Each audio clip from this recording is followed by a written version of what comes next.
Hello guys, it's day 4. Today, let's go Mongkok.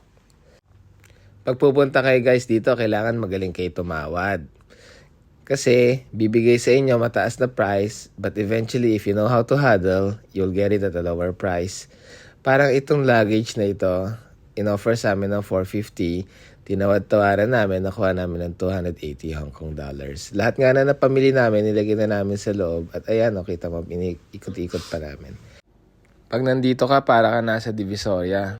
Sigurado mapapabili ka at sigurado uuwi kang happy, katulad ng aking mami. Pati si Mia, nakabili siya ng kanyang favorite na Stray Kids.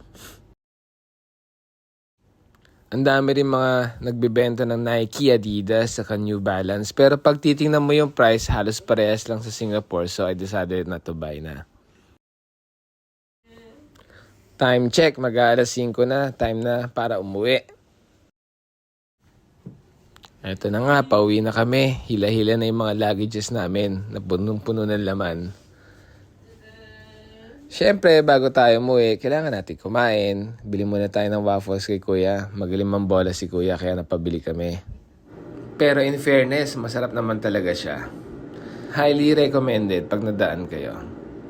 At nakita nga rin namin tong soft ice cream, pero since busog na kami, hindi na kami nakabili. Umuwi na kami. Ito nga pala yung MRT station na sasakyan namin papunta sa aming hotel. Bye guys! Thank you for watching!